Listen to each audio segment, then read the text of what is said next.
Bienvenidas hermanas, bienvenidos hermanos a esta su academia bíblica por internet, al curso Hermenéutica Bíblica Aplicada. Que el Señor les bendiga. Sin más preámbulo, vamos al video. Que el Señor les bendiga.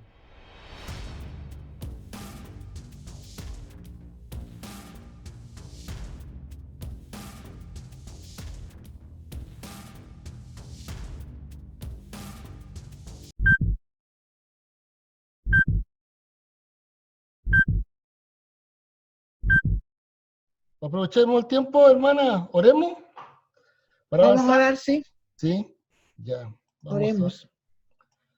Mi buen Dios y Padre, te damos gracias, Señor, porque tú has sido Amén, bueno con Señor. nosotros, Señor. Has sido Gracias, Padre maravilloso Santo, tu bendito Señor. actuar en nuestra vida, Señor. Así Te es, rogamos Padre. bendición para este tiempo que estamos reunidos para ver tu Gracias, palabra, Señor. Señor, para que podamos disfrutar también de tu presencia, Padre Gracias, mi Celestial. Dios, mi Podamos Santo, disfrutar mi de Señor tu maravilla, Jesús. Señor, que es la palabra Te viva y alabamos, eficaz, te que bendecimos, es más Señor. cortante Qué que espada de bueno, dos Señor, filos, que nos da Señor. esta En oportunidad. estos tiempos difíciles, Padre Celestial, Más en que de el tu mundo palabra, se Señor. envuelve en un miedo, Señor, en Gracias, una Señor. incertidumbre, te damos gracias, Padre, porque podemos estar en ti Gracias, confiados, Señor. en ti tranquilos, Señor. En ti Así podemos es, Señor. esperar que tú pronto vienes, Señor, y podemos estar preparados para estar Así es, contigo. Padre Santo, Bendícenos, bendito Señor, y Señor danos Jesús. sabiduría de lo alto porque lo Así es, necesitamos. Señor. En el nombre de Cristo Te Jesús. lo Amén. pedimos en el nombre poderoso de Jesús, Señor. Amén y Amén. amén. Amén. Amén. Amén, Señor. Amén. Amén. Ya vamos a la lección número 8. Qué increíble. Pasa luego el tiempo. Ajá. Ahí vienen llegando, ¿eh? Ha pasado mucho tiempo. Sí, sí, Rápido. rápido. Este material que nosotros estamos haciendo ahora, que son los análisis de los libros, en el examen final aparece una parte en donde uno, cuando hace una hermenéutica, una exégesis, en la primera parte dice detalles del libro, ¿se acuerdan? Dice detalles del libro, el libro que Sí. voy a estudiar. Entonces dice capítulo 1, capítulo 2, los grandes conceptos. Y para eso es este material que se está analizando, porque es más fácil después encontrar la información. ¿Ya? Ujú. Hola, hola, ¿cómo está? Hola hermano, buenos días, Dios los bendiga a todos. Qué bueno, qué bueno, qué bueno. Mire, vamos a la clase número 8 y esta, ya las 6 y 7 vimos lo que eran el Nuevo Testamento y ahora partiremos con el Antiguo Testamento.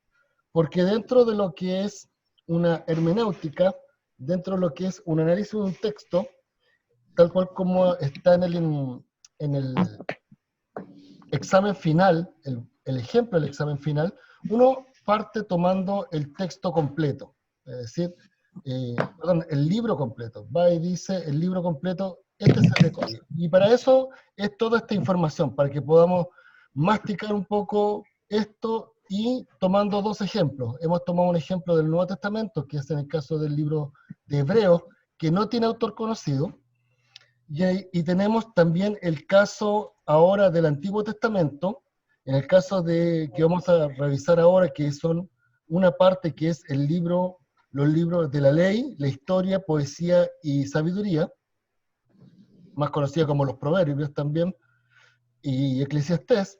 Vamos a tomar y vamos a revisar un ejemplo para poder escarmenar un poco en el trasfondo del texto, más que en el texto mismo. Exactamente lo mismo que estamos revisando, que es la alta y la baja crítica. Nosotros podemos hacer una baja crítica al revisar el texto, al revisar la información, revisar versiones distintas de la Biblia, y en el caso de la alta crítica, ver el entorno del texto. Y en este caso vamos a ver un poquito el entorno de un libro, probablemente tal que es en este caso el libro de Job, que es un libro bastante práctico para los efectos de lo que queremos hacer. Hoy estamos viendo, ya que nos queda muy poco, vamos en la línea de tiempo de la clase número 8. Una breve exégesis de los libros del Antiguo Testamento. Hola hermana, hola, hola. Del Antiguo Testamento. Vamos a ver los libros de la ley, la historia, poesía y sabiduría, en términos generales. Esto quiere decir de que no vamos a tocar en forma detallada, porque si no también tendríamos semanas y semanas de análisis, sino que vamos a hacer un compacto.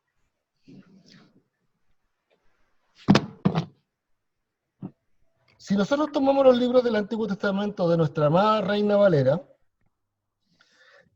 o cualquiera de las versiones, NBI, etc., ahí tenemos el listado de los libros. Parte con Génesis, Éxodo, Levítico, Número, Deuteronomio, y así sucesivamente, hasta llegar hasta Malaquías. Pero si lo ordenamos, exactamente lo mismo que hicimos con el Nuevo Testamento, si lo ordenamos de acuerdo a su fecha, estos tienen un orden distinto. Porque este orden y este... Hola, Vale, ¿cómo estás, hermana? Bien, gracias, hermano, Dios le bendiga. Entonces, este orden es distinto. Básicamente, no es porque tengamos nosotros unas fechas más exactas, sino que estas fechas son dadas de acuerdo a los datos rabínicos del pueblo judío. Justamente ahora esta semana estuvimos escuchando con mi señora, que ahora que ya han sido nación Israel,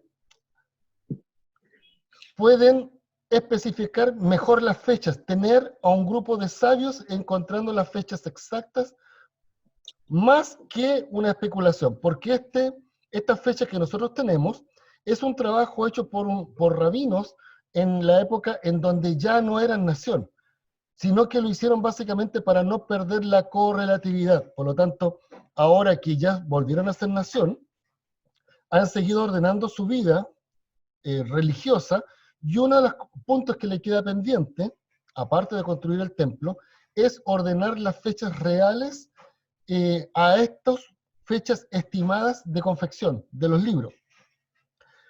Por ejemplo, ponemos en el primer punto al libro de Job, que vamos a revisar un poquito eso, porque no tiene fecha, y vamos a revisar el por qué no tiene una fecha, ni tampoco se la catalogaba por tener una fecha.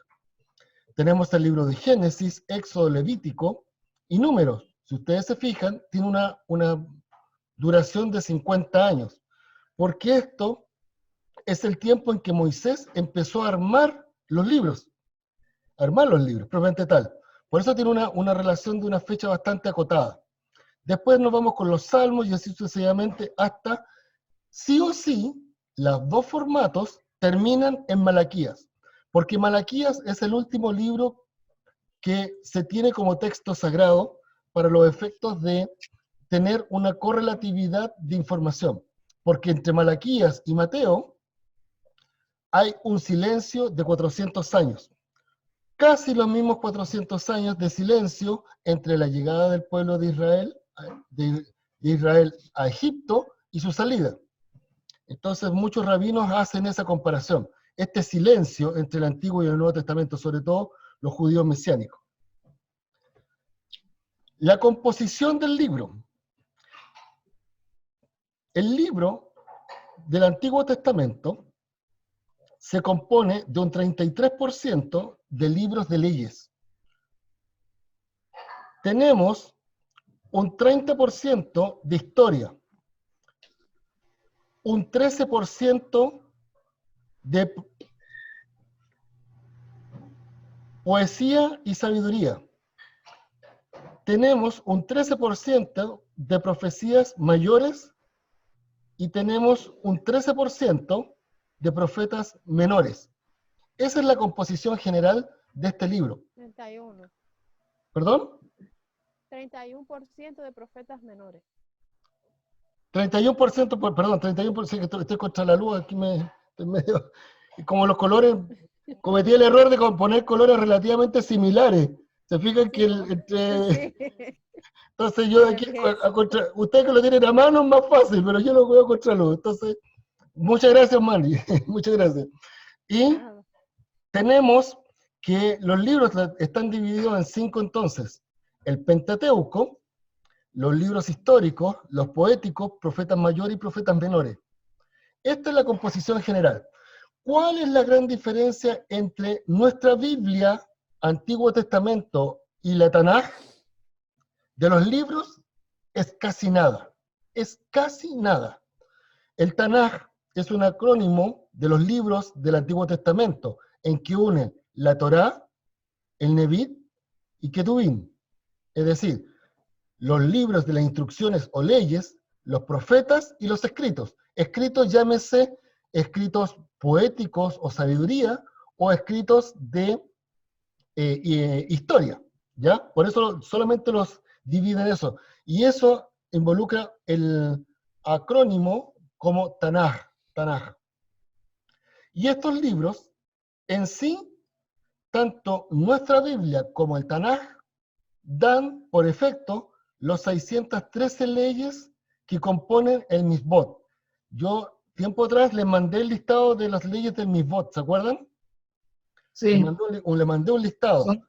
¿Por qué? Porque es importante que nosotros veamos que Cristo cumplió todas esas leyes por omisión o ya por el hecho de por el hecho de no hacerlo. Por decir no hay que hacerlo o por el hecho de omitirlo, no lo hago. Por ejemplo, no adulterarás. Cristo no tuvo adulterio, por lo tanto cumplió la ley de no adulterar. No robarás, porque Cristo no robó. ¿Me entienden? Porque al final, cuando fue crucificado, él fue crucificado con los ladrones, pero él, su título, por ley humana, dice arriba, dice, Jesús, Rey de los judíos. La humanidad lo determinó, no solamente la ley humana, sino que también la ley divina, como Jesús, Rey de los judíos. Entonces, cumplió todas las normas. Muchas veces tratamos de ver este término del Antiguo Testamento dentro de la iglesia. Normalmente no se predica del Antiguo Testamento, solamente se toman como referencia, pero existe, tal cual como dice, mucha sabiduría dentro del término Antiguo Testamento. El Tanaj muchas veces entra aquí dentro de esto que parece como un libro, un solo libro, pero también hay como nuestro libro que tenemos, que son estos gorditos café, en donde son interlineales también, y que tienen mucha más información, tienen mucho texto. Piensen ustedes que los judíos tienen más de 3000 años de estudio de la Torá, y cada año, cuando termina el año, empiezan de nuevo a estudiarla. Por lo tanto, todos los años tienes miles y miles de enseñanzas sobre la Torá. Esa es la gran diferencia con nuestra forma de vivir el Evangelio, ¿no? Dentro de la iglesia, muchas veces los hermanos se quedan con la media hora o 40 minutos del culto, de la predicación, y eso nomás estudian. Por eso las bendigo, hermanas, porque ustedes tienen ánimos y ganas de aprender. Y esto que estamos haciendo nosotros es lo mismo que hacen los rabinos, lo mismo que hacen las personas que estudian la Biblia, que se sientan porque tienen deseos de aprender. No es que uno sepa más ni uno que sepa menos, aprendemos todos de lo mismo, porque cada vez que yo estudio, Einstein dijo, cada vez que leo me doy cuenta que menos sé, y cada vez que leemos la Biblia nos damos cuenta que menos sabemos de la Biblia. Así es. La Biblia, nuestro Antiguo Testamento, fue escrito en tablas de piedra, fue escrito en arcilla, fue escrito en cerámicas, fue escrito en papiros, inclusive piedras. Ahí han encontrado textos en piedra. Y hoy los judíos usan textos, usan rollos que extienden y lo escriben uno a uno. Antes usaban esos palitos que figuran al lado, esos son plumas fuentes, entre comillas. Son plumas para escribir. Y ese fierro, y eso que está como un fierro que está al lado del rollo, eso es un cincel que encontraron.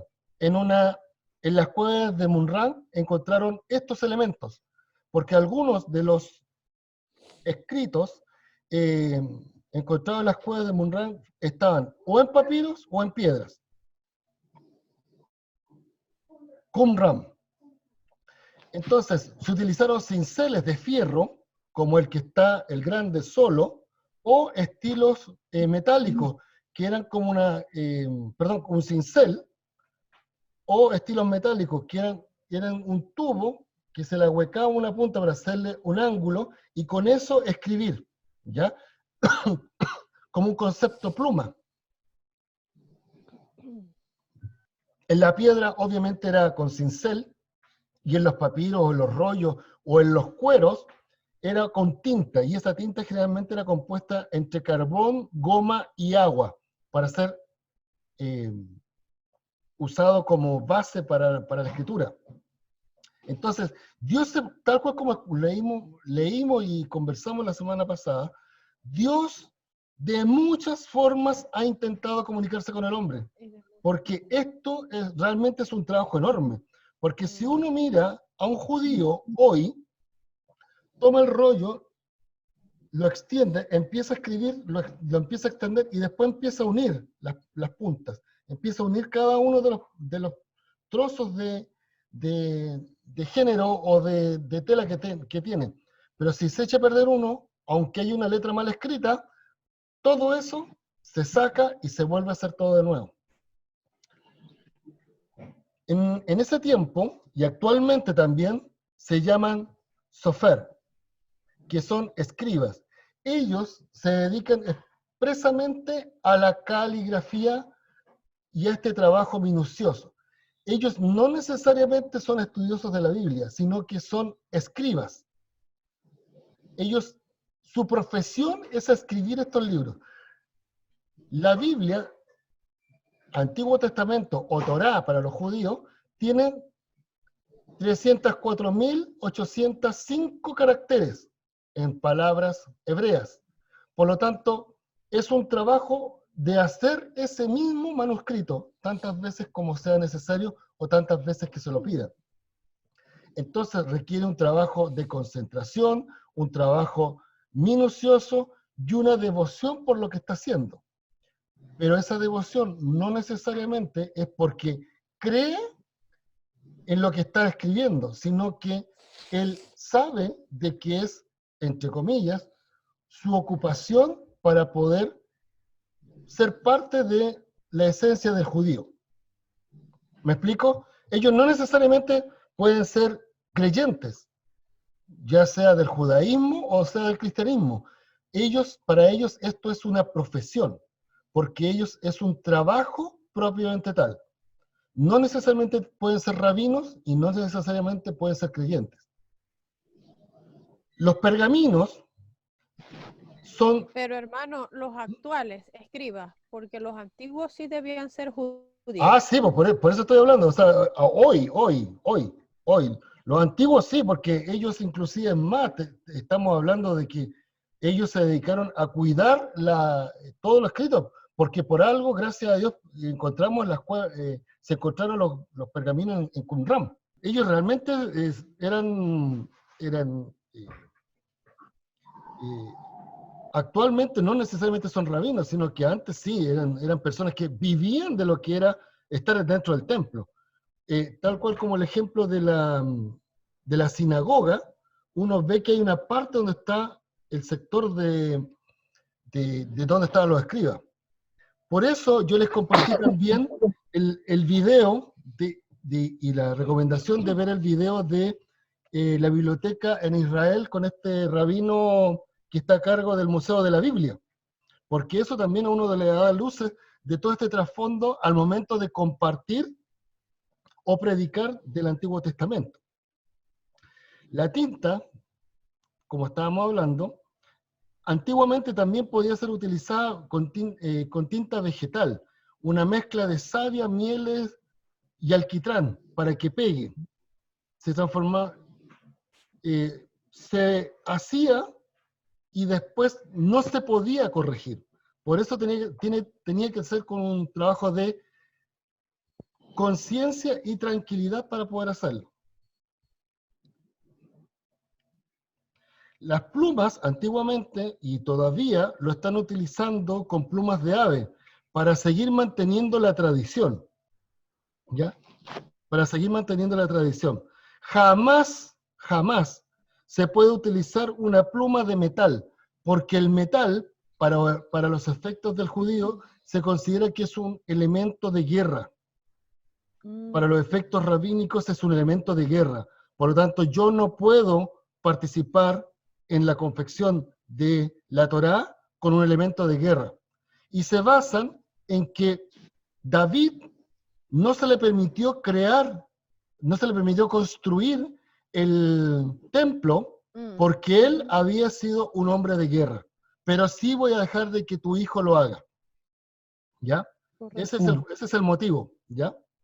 El argumento histórico de ellos para no permitir que la pluma sea de metal, ¿ya? La caligrafía que nosotros vemos dentro de un escrito hebreo es una caligrafía de escritura asiria. Es decir, el formato ese que nosotros normalmente vemos dentro de un escrito, ese es el concepto asirio, no es un concepto arameo, ¿ok? Es porque mantiene una calidad de imagen,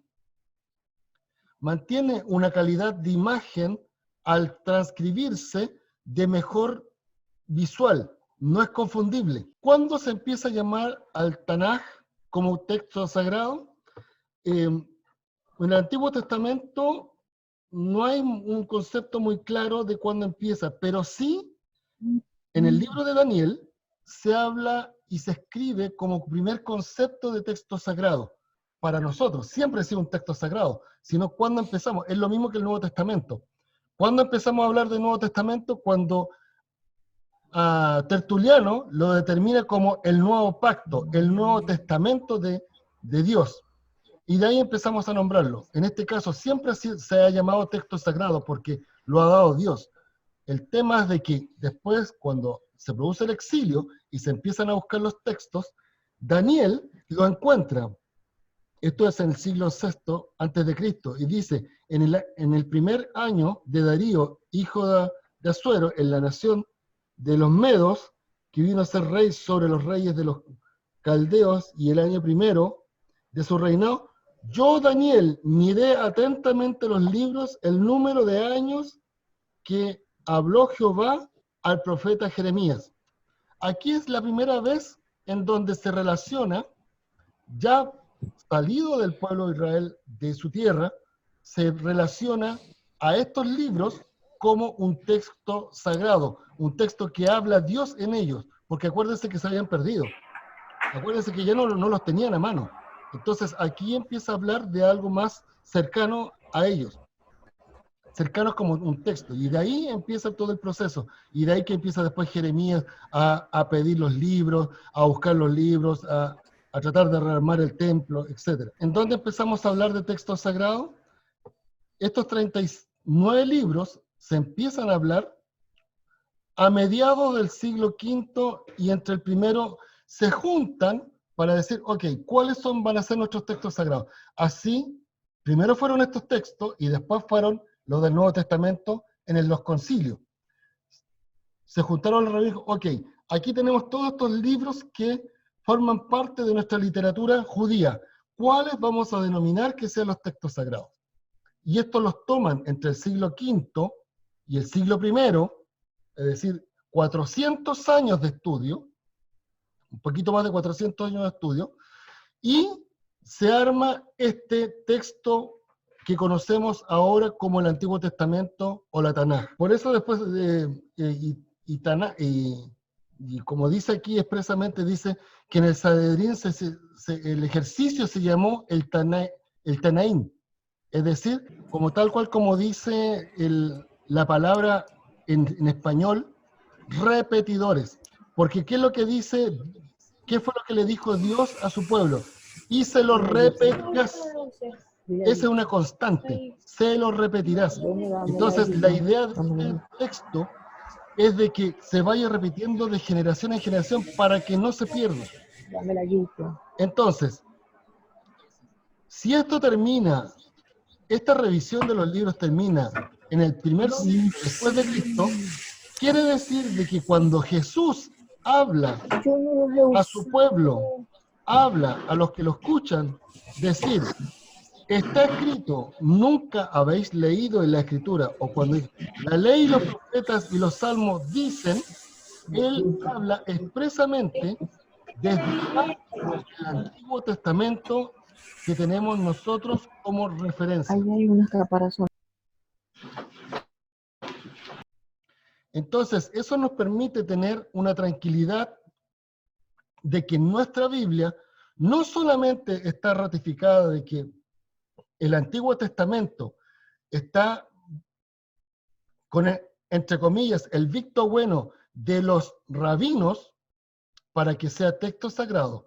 No solamente el Nuevo Testamento está ratificado a través de los concilios, que son los libros que nosotros necesitamos para poder tener una vida cristiana, sino que el mismo Antiguo Testamento, Cristo es el que utilizó para poder enseñar a su gente, enseñar a los de su tiempo y enseñarnos al día de hoy también las verdades bíblicas. Sí.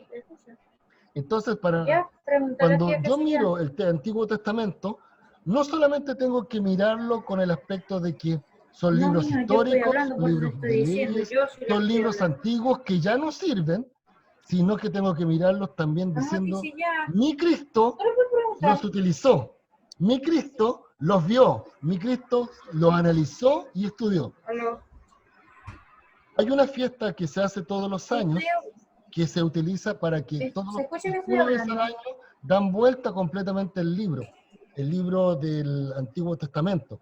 Yo se los voy a poner la próxima semana para que lo veamos, porque es una fiesta que hacen los judíos que empieza el año estudiando el Antiguo Testamento, terminan el año, tienen un orden cronológico de estudio, terminan el año, hacen una celebración y parten de foja cero y vuelven a estudiar nuevamente todo un año la Biblia. Y nosotros, con suerte, decimos, este año voy a empezar a estudiar la Biblia, y empezamos Génesis, y yo creo que muchos hermanos llegarán hasta el cuarto, quinto capítulo, y hasta ahí no me llegan y ya no les da el tiempo. Y ellos estudian constantemente. Tenemos un segundito, hermana. A ver, espérense. Ahora. Ahí, dile. Diga.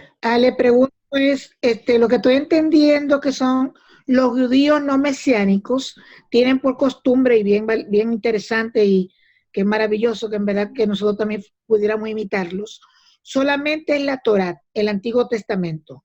No hacen lo mismo con el Nuevo Testamento, o sea, de Mateo a Apocalipsis, ellos no lo miran, no lo estudian. No los judíos mesiánicos, sino que los judíos.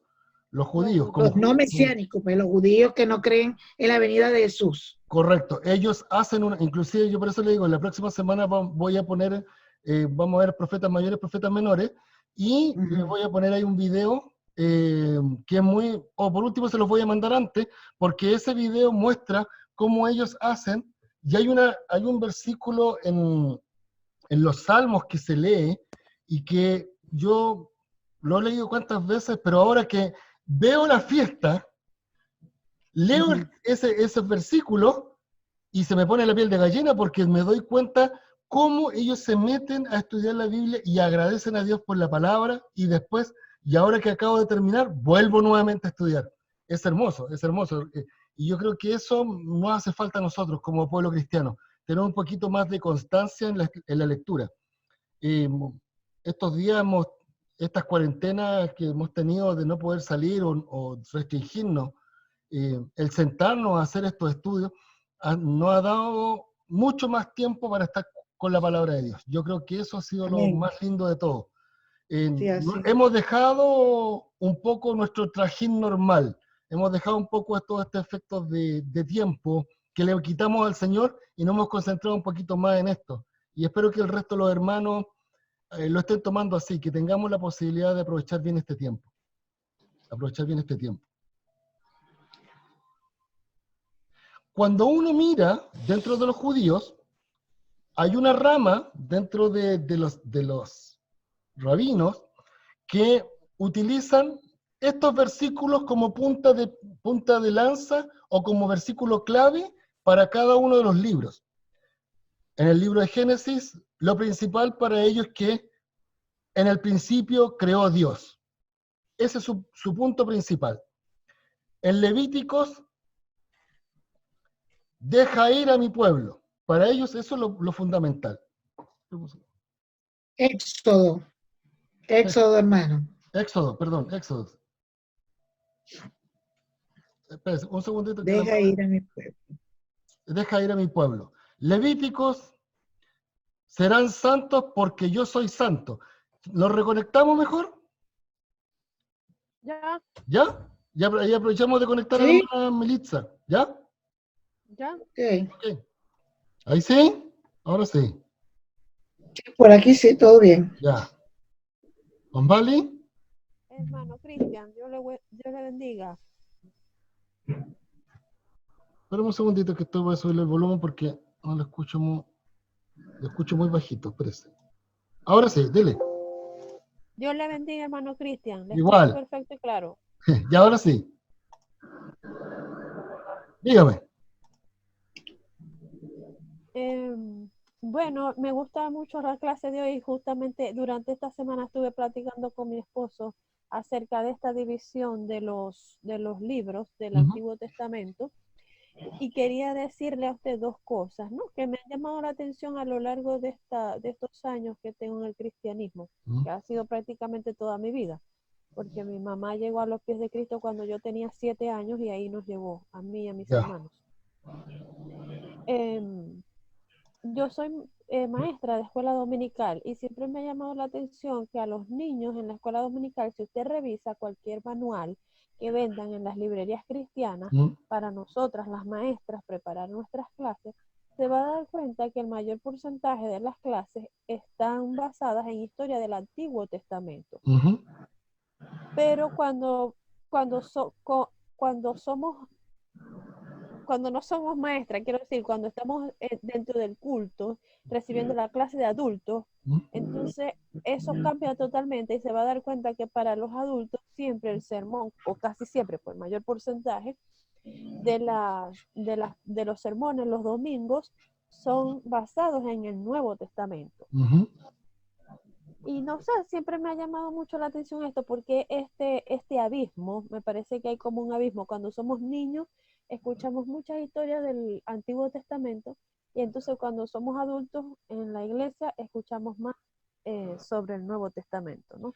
Sí, hay una, entre comillas, bipolaridad dentro de la iglesia, porque creo que las enseñanzas del Antiguo Testamento nos dan sabiduría, nos dan entendimiento de la palabra de Dios, pero por otra parte, la posibilidad de poder encontrar vivencias de hermanos, o sea, vivencias de personas que hacen mucha referencia a lo que uno puede estar viviendo. Ya sea, el mismo rey David tuvo tiempos de angustia. Hay un versículo en donde él pasa de una preocupación a angustia, estrés, hasta pensar en matarse. ¿Y cuántos cristianos le puede pasar exactamente lo mismo? Y solamente lo conformamos con versículos que son, entre comillas, un poquito más light, pero no lo confrontamos contra una realidad. Lo que dice usted, hermano Mali, es verdad. O sea, creo que es bueno también tener un punto en donde la iglesia puede también no solamente enseñarle lo que es el Nuevo Testamento en los grandes rasgos, en llegar a la capacidad intelectual de la persona, sino que también al niño que todos llevamos por dentro. El niño que todos llevamos dentro aprende más rápido. Hay un ejemplo muy práctico. Uno puede poner a 50 personas dentro de un grupo y empieza a decirle, ¿sabe qué? Dígame, empecemos a nombrar, a darnos cada uno su nombre. Y cada uno, Juan, Pérez, y empieza, cada uno a empezar su nombre. Y ya y después empiezan a repetirse. Entonces después le dice, cuando van en el número 10, ya dígame cuál es el nombre. Y se empieza a confundir porque no tenemos la capacidad de recordar todos el nombre. Pero si usamos nuestra mentalidad de niño y le dice, dime tu apodo, Cachencho, Pedro, y después todo el mundo se acuerda de los apodos, se acuerda de los apodos más que del nombre. Yo creo que hemos perdido esa naturaleza de niño para poder estudiar la Biblia. Desear como niños recién, como un niño la palabra, porque tenemos que tratar de buscar un poquito más. Cuando tú conversas con un adulto, el hermano le dice, ya hermano, usted que está creciendo en la vida espiritual, ¿qué le gustaría estudiar? Apocalipsis, le dice. ¿O no? Lo primero, vamos por usted Apocalipsis. Pero si no sabe los rudimentos del cristianismo, aprendamos de lo básico. Cristo cuando le empezó a enseñar a los discípulos, le empezó a enseñar desde lo básico, desde las parábolas, desde lo que podían conocer ellos. Y de ahí empezó a escalar hasta lo más avanzado. Y muchas veces nos pasa, los mismos textos de los judíos, uno los lee y de repente uno, no sé, por ejemplo, el libro de Crónicas, de repente ya se transforma en tedioso.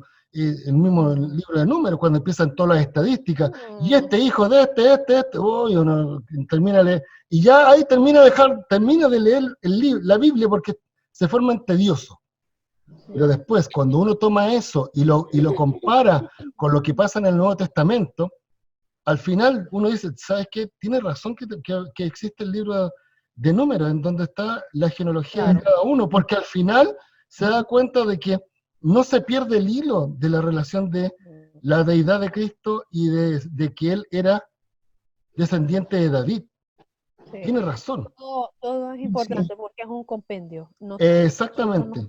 No debemos, bueno, no debemos como de hacer mucha diferencia. Y creo que en nuestra adultez, o sea, llegamos como niños a Cristo, o nacemos en el Evangelio y en esa época de niños vemos muchas historias del Antiguo Testamento, pero luego cuando crecemos ya no es tan así. Y lo que creo es que deberíamos hacer como una mejor mezcla, algo más, no tanta separación.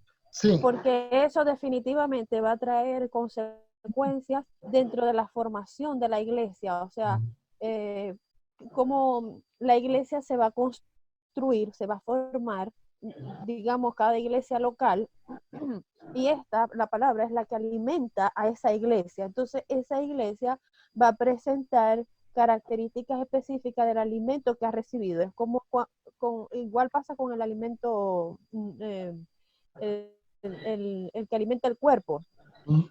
Bueno, voy a presentar una anemia si no consumo los vegetales y la proteína correspondiente. Entonces, así cada iglesia va a presentar como una característica debido al alimento que está consumiendo. ¿Sí me explico? Sí, ahora, por eso yo en la introducción de hermenéutica, yo le explicaba un poco, ustedes lo pueden después buscar, que hermenéutica es el arte, es, entre comillas, el arte de poder tomar la Biblia y extraer la información, no solamente del texto, sino también de su contexto. Del contexto. Y en el caso de la homilética,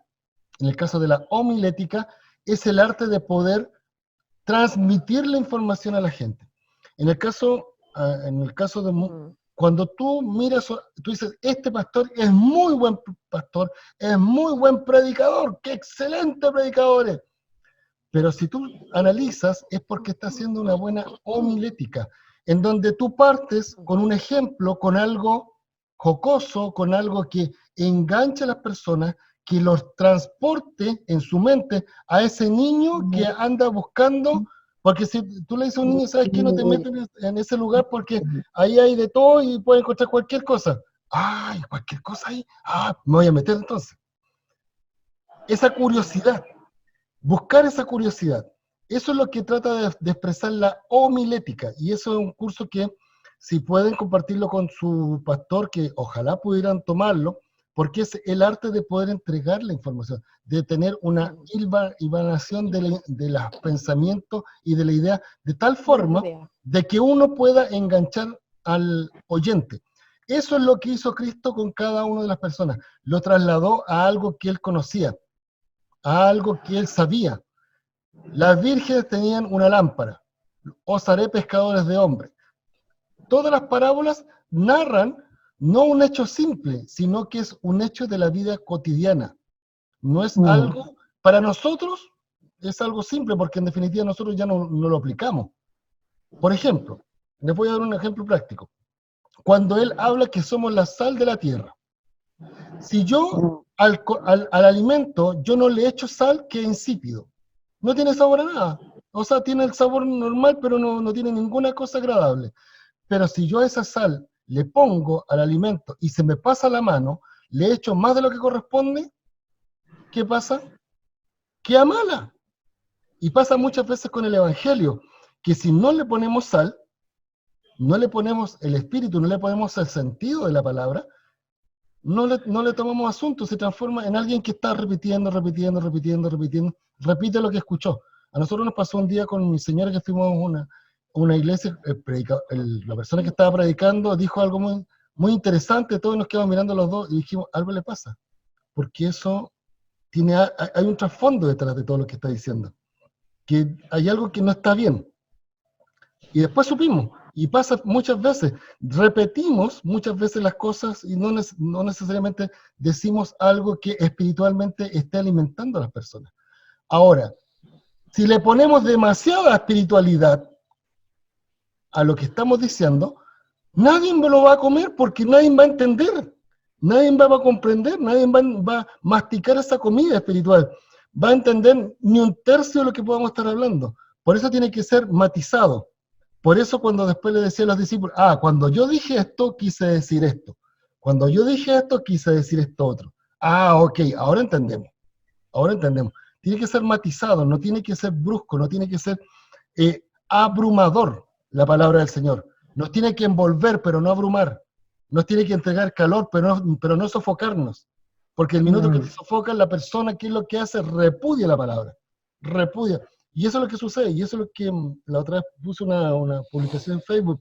¿Por qué tanto los hermanos, ahora que empieza la epidemia, el apocalipsis? Hermanos, estamos viviendo tiempo final, debemos estar felices porque nuestro Cristo viene, más que estar preocupados del apocalipsis, o sea, estamos viviendo los tiempos finales. Es como los cristianos del Antiguo, los primeros cristianos, ellos no estaban preocupados, ellos de que los iban a matar, de que iba a pasar esto, iba a pasar esto otro. Ellos estaban preocupados, no de eso, sino estaban contentos porque su rey pronto viene. Ese es el objetivo. Ese es el objetivo. Bueno, como estábamos hablando, los libros del Antiguo Testamento. Decirle era que ese orden que usted presentó, cronológico, de los libros del Antiguo Testamento, Ese,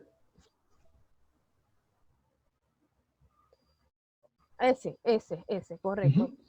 Sabe que una vez yo pregunté acerca de esto, ¿no? Porque, digo, para una persona que le gusta estudiar, debería ser bueno contar con el orden cronológico de todos los libros de la Biblia, porque eso a uno le ayuda pues a contextualizar mucho. Entonces supe en ese momento que los judíos, ellos no tienen ninguna Tanaj ordenada cronológicamente, porque es como una falta de respeto para las Sagradas Escrituras. Y esas son cosas muy propias de la mentalidad hebrea, que pienso yo que a nosotros los cristianos actuales nos hace falta un poco empaparnos más de esa mentalidad hebrea. No estoy diciendo que judaicemos en ningún sentido ni de ninguna manera. Simplemente que estamos como en el otro lado, en el lado opuesto, y hay que un poco incursionar también hacia el otro lado. Porque la Biblia dice, examinadlo todo, pero retened lo bueno. Exactamente, es por eso que pongo este cuadro, porque muchas veces cuando dicen, vamos a estudiar el Antiguo Testamento y expresan esto, pero tienen su objetivo, su porqué. Si yo miro los libros, tal cual como están, me percato de que los profetas tienen su objetivo, los jueces tienen su objetivo, los reyes tuvieron su objetivo. Entonces, si lo comparo en el otro formato con nuestra Reina Valera, es básicamente por un efecto de que es el orden que nos han dado como Biblia, pero no necesariamente es la forma en que deberíamos estar leyendo los libros, así como lo hicimos en el lo mismo que hicimos en el Nuevo Testamento, para poder comprender el contexto de por qué decían las cosas. Así tenemos que entender el contexto también de por qué se escriben los libros.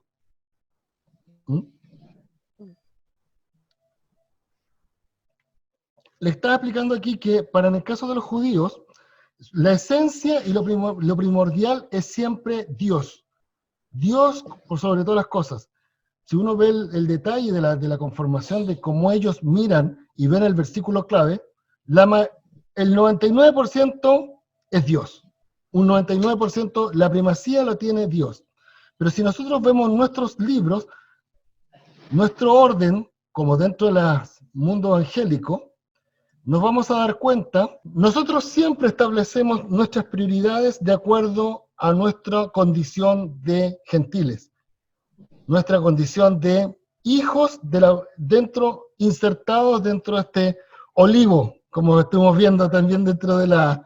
Por eso me interesaba que entendieran, porque muchas veces el Antiguo Testamento debemos leerlo no como una materia que es solamente para judíos, sino que también para nosotros. Hay mucho material para nosotros que también podemos apropiarnos, propiamente tal.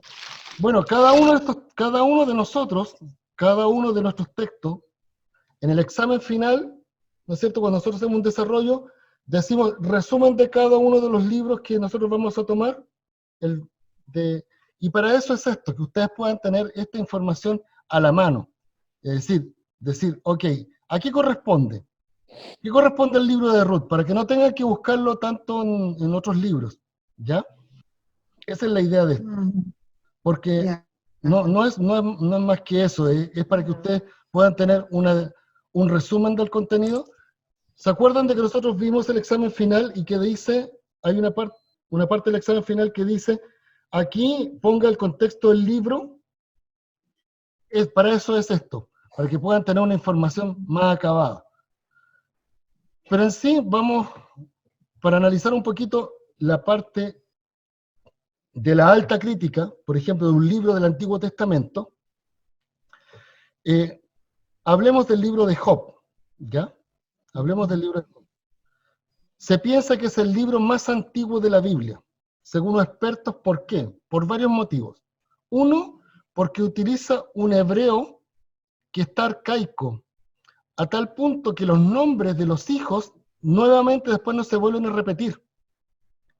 O sea, es como hablar ahora, no sé, no hablando peyorativamente, pero decir, por ejemplo, no escolástico. Ya nadie se llama escolástico, o son muy pocas las personas que se llaman escolástico. Ya, Pero antiguamente era un nombre común.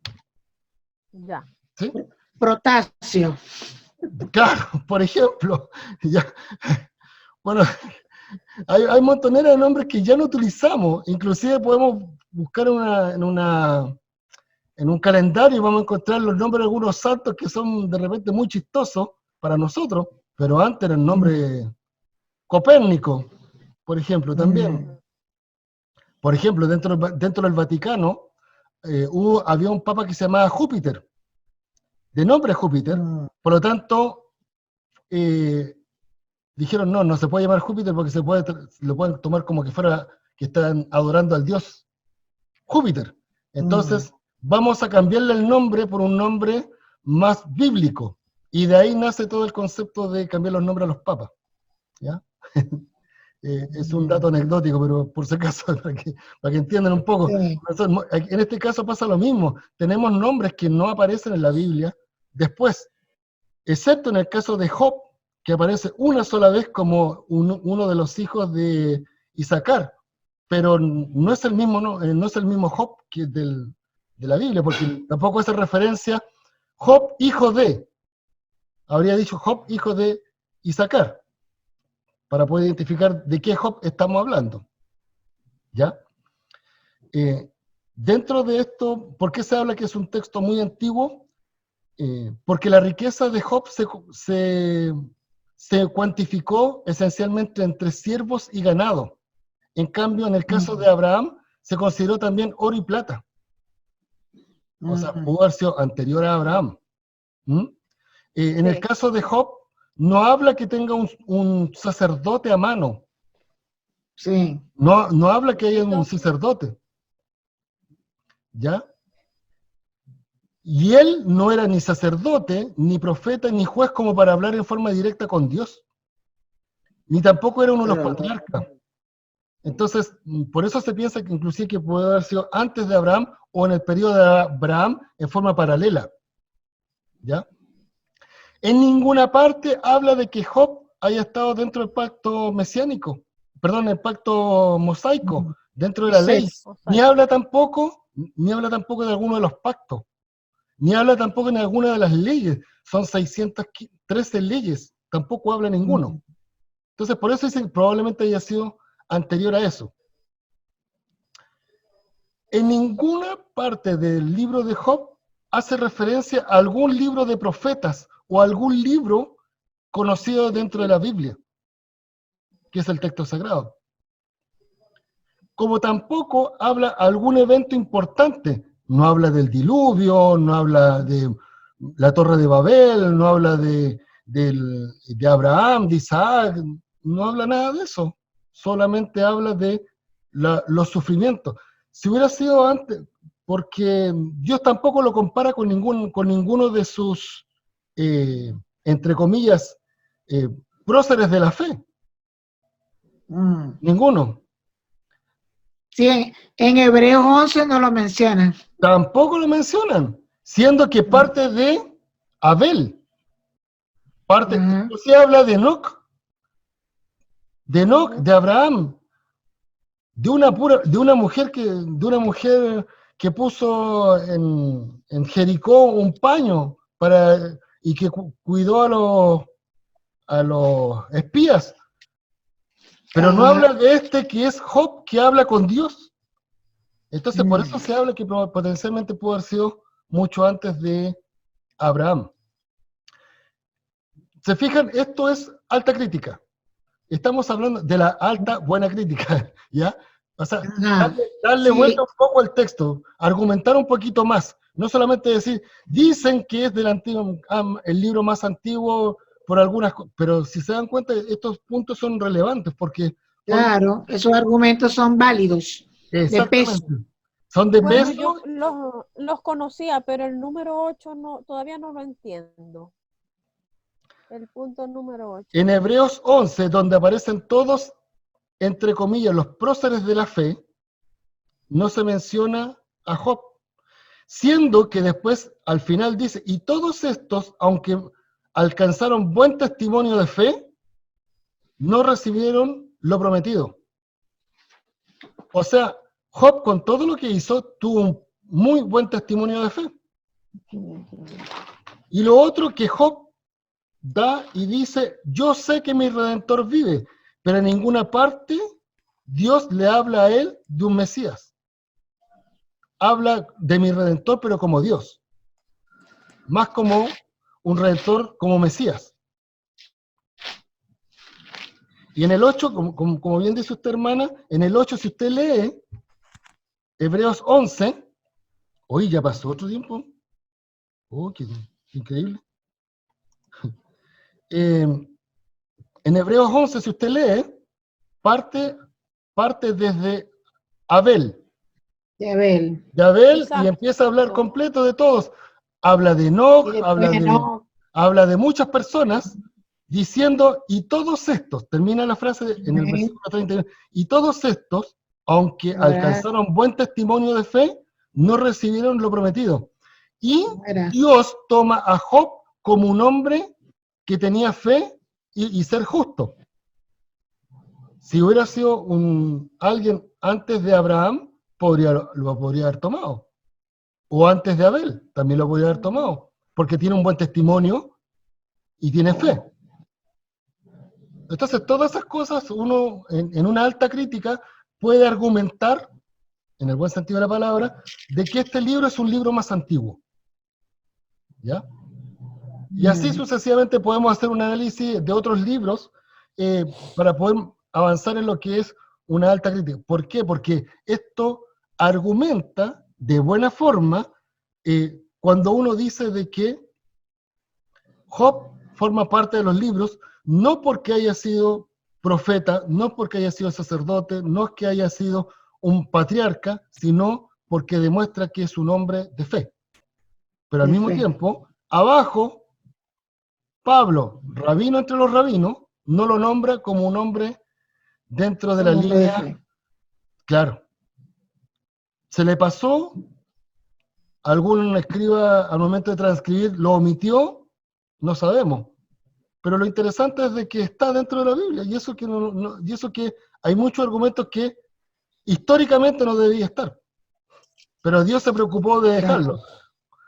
de dejarlo, como un ente, como una persona que se despreocupó de lo que decían sus amigos, se despreocupó de lo que decía su mujer, sino que siempre mantuvo una buena relación con Dios.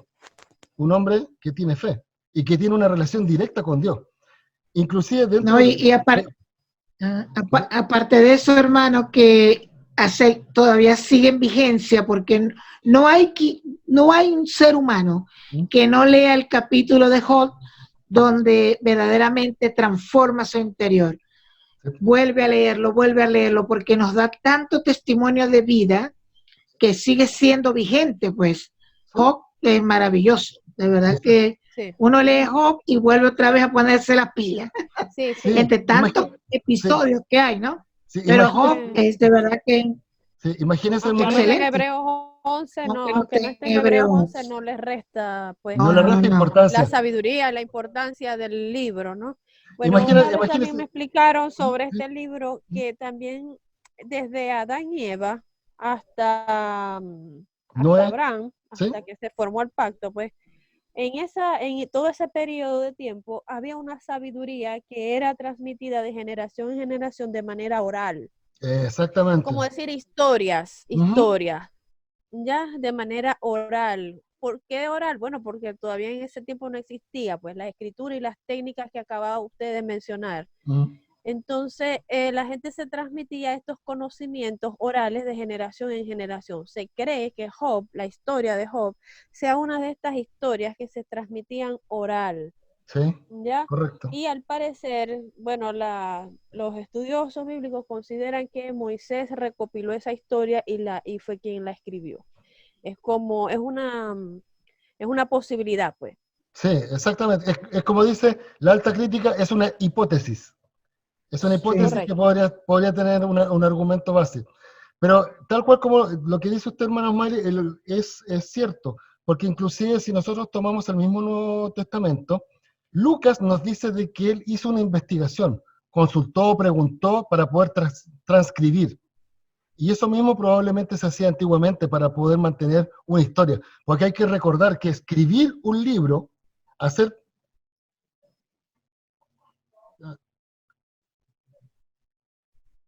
todo esto que tenemos en pantalla, hacer en una tabla, en una arcilla, en un papel, lo que sea, era muy costoso, muy costoso, muy costoso. Inclusive nosotros podemos verlo en la Biblia actual. Nosotros vamos al libro de los Hechos, empiezan a quemar. Sí, queman los libros de brujería. Exactamente, y dice que eran muy costosos. Si los libros de brujerías eran muy costosos, con mayor razón estos otros libros. De hecho, los escribas gozaban de un alta estatus socioeconómico, porque ser de esa profesión era algo costoso, era algo... Esdras, si mal no recuerdo, Esdras era escriba, ¿cierto? Sí, profeta y escriba. Sí, ahí en Hechos aparece eso, ¿se acuerda, hermana? En donde ellos quemaron. Creo que por el... Nosotros eso lo vimos nosotros en una de las clases de semana. Sí. Ya voy a buscar. Yo lo leí esta semana, coincidencialmente. 19. Ok. Asimismo, muchos de los que habían practicado la magia trajeron los libros, los quemaron delante de todos. Y hecho la cuenta de su precio, hallaron que era de 50,000 piezas de plata. Porque era muy caro el hacer un libro. Era muy caro el escribir. Precisamente por eso la imprenta de Gutenberg revolucionó el mundo de la imprenta. Por esto, porque bajó los precios. Y todavía era caro. Y todavía era caro, pero para los efectos de ellos era muy barato, o sea, bajaron harto. Permitió que más personas pudieran adquirir libros. Exacto. Y en este caso, de lo que estamos hablando de Job, pasa exactamente lo mismo. Es decir, probablemente no está incluido dentro de eso, pero su vida es un ejemplo. Es un ejemplo que dice, señores, este hombre realmente vale la pena que esté escrito. Le da lo mismo lo que le digan sus amigos. él no deja su fe, es decir, maldijo hasta el día en que nació, pero a mi Dios no lo maldigo, porque sé que mi Redentor Así vive. es. Sí. Indistinto a lo que Hermano, esté podemos pasando. hablar un poquito más de esos libros que navegan alrededor del Antiguo Testamento que no entraron en el canon. Ah, ya, Por sí, ejemplo, correcto. como el libro de Enoch. A Sí, propósito que estamos hablando de libros, sí. pues. ¿Por qué no entraría el libro de Enoch? Y me llama mucho la atención que algunos apóstoles le mencionan en el Nuevo Testamento. Sí, lo que pasa es que el libro de Enoch no entra porque su vida narrada dentro de la Biblia es muy breve. Estamos hablando que no es más de 4 versículos. Por lo tanto, no se tiene un argumento, entre comillas, sólido para poder decir tiene una vida íntegra. Si usted lee el libro de Enoch, o sea, busca a Enoch, no son más, no creo que hayamos perdido la señal, pero se cortó. Se cortó la grabación, a lo mejor esto no va a salir después, lo puedo, por último lo agrego, ¿ya?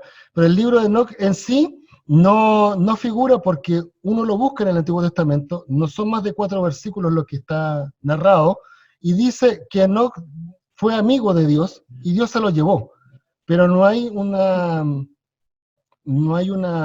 escrito que diga su forma. No es así como en Elías, que en donde hay toda una narrativa, Sí, donde en Nehemías, que donde hay toda una hablan. narrativa, donde David se puede analizar su vida. Es demasiado breve. Por lo tanto, lo que está escrito en el libro de Enoch se puede considerar inclusive una autobiografía, la cual no tiene la posibilidad